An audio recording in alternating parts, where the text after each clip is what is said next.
Hi, my name is Joe Catapano, one half of the Weekly Rebound podcast. I'm back for summer 2017 season, and this is the first episode of the Around the Arc post-game show. It's usually the preview weekly show, but tonight we're doing a little superlatives. We did the post-game show, and now we're going to go a little bit more about the best game, the best player, and the best team.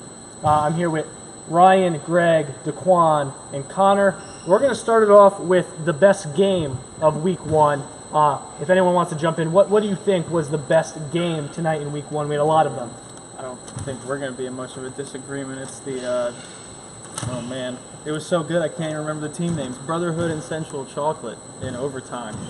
8 points in 27 seconds to send it to overtime with their first league loss in the balance, and they pull it out. That was a pretty good game. Tell you what, NBA playoffs need some games like that. Are you guys all in agreement with that game? I'm in agreement.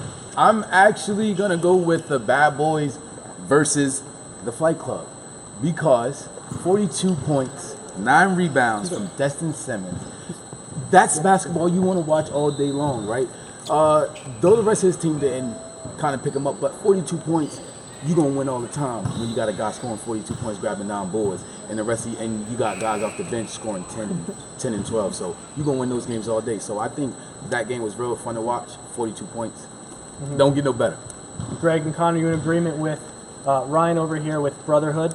Yeah, Brotherhood was, I saw them a couple times looking over my shoulder after hearing some highlight plays, and, they were definitely drawing people's attention today and deserving of Team of the Day. Well, I'm glad 3 of you agree with that game because even without you guys being here a lot, with Brotherhood 24-0 going into the week and them going into overtime, that's the closest they've come to losing in their 3 seasons now. But we'll transition to a little bit about the best team. I know you may have mentioned your best team, but especially you guys, new guys, that team might stand out a little more in Week 1.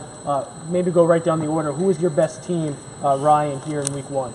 Well, I guess maybe it's fresh in my mind because it was the last one, but Team Moose put up 106 points, won by 52. The lanes parted like the Red Sea for them. They were. I should look up how many points they scored in the paint. I know it's going to be probably 75%, but that's going to be interesting moving forward. Because something that surprised me of being my first week here is that even with the lower rims, like 3-point shooting is really important. So we'll see how they can rebound when the lanes are a little more clogged up and they have to take some outside shots. But as of today, I was blown away by how they were driving to the rim. Greg, your best team this week? I don't know if I would go best, I'd probably say Brotherhood, No Limit. But impressive, I guess would be the word. I'd go Stranger Danger. I think that they definitely had additions. I really like what Stephen Eccles does. Obviously, I've played with him before. And I just think that from last season to this season, the additions they made, and it's kind of a new flow. It's kind of a calming sense I see around Stranger Danger, and I actually kind of like it. I'm not saying they're going to win the league, but I can definitely see a big run in their future. Definitely a little bit of a hot take here on Around the Arc. Daquan, what's your most impressive, best team kind of here in Week 1? I would go Flint Tropics, definitely, because when it comes to team-oriented basketball, that's exactly what they did, right? They had 5 guys in double figures, and one of those guys came off the bench, right? So they were passing the ball, assisting the ball, rebounding all together, right? Team basketball is what we were looking for, and that's what most coaches and players look for, and that's exactly what they contributed today. Yeah, and for those of you who've been with us in the past, I would compare Flint Tropics a lot to Lob 203, kind of that they're in their own town when it comes to the league. A lot of these people around here, Lob 203 from West Haven, now Flint Tropics coming from Waterbury, so kind of its own team in its own area. Now, I would take it a little bit farther even to say that they're actually a little bit Spurs-like, like Greg Popovich-esque, because before every shot, maybe 2 or 3 players touching the ball, good ball movement like that. So I think I would go a step farther and say they're more or less like the Spurs, our San Antonio Spurs, who can't watch anymore. Definitely one of the most impressive teams and one of the most impressive new teams. Not a lot of the new teams impressive us, but definitely Flint Tropics on my radar. Connor, what's your most impressive kind of best team here in Week 1? Well, for me, the ones I watched, it's kind of hard to not say Monstars, but I kind of want to shed some light on the Throne as one of the most impressive teams. Even though they didn't win today, they actually gave a lot of effort, and they're only one of the only teams I saw prior to today, because we saw them at the scrimmage several weeks ago, where they got blown out by the Tropics. So I was really not expecting the Throne to compete with the Monstars just because of how strong of a team that they've had in the past and how strong a team they had on the floor today. I thought that the Throne would have been overwhelmed, but they competed, and they really showed that they're going to be a team that is not going to be pushed over easily, and they're going to be a tough L to hand every time you play them. Yeah, definitely agree with that. Just because Monstars coming off their championship, you would assume maybe a 30, 40-point win there. Right. But Throne kind of hanging in there. I like your pick there. But let's individualize this a little bit. Kind of your best player here. We had some great standout performances, maybe some of the similar ones between you four, but we'll start right here in the end. Best player of this week. I'll go back to the Brotherhood game. You know, the obvious one would be Mike Davis, but Jonathan Robles, too. The two of them combined for 61 points, and no one else on the team had more than 9. And he had some huge buckets down the stretch, too. Really helped Mike Davis get going. He made a couple big threes. So I think he, hidden a little bit behind Mike Davis, but he was definitely one of the heroes in their comeback. Yeah, Greg, best player this week. Best player was Sakari Graham from Stranger Danger. I mean, he had 20 points, 9 rebounds, 4 steals, 6 blocks. He was 90% from the field shooting. He was a big surprise because I knew Stranger Danger from last season, and I knew that Steve was bringing in some friends, but he was very impressive all around game. This might set the record for most Stranger Danger references on one post-game show. But Daquan, we'll go best player of this week for you. I'm going to go to the No Limit versus Goon Squad game, actually.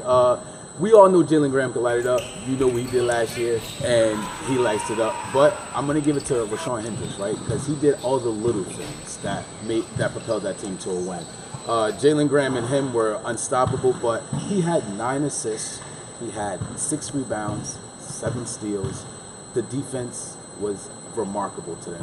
So when it came to stopping the opposing offense, he did it. And when it came to going down and putting points on the board, whether it was him putting the ball in the basket or him assisting a teammate, he did exactly what he was supposed to do today. And he played almost the entire game. I think he had a total of maybe 36 minutes or something like that. So he played the entire game, and he kept that same intensity and that same energy through the entire game. So definitely a good choice there. That.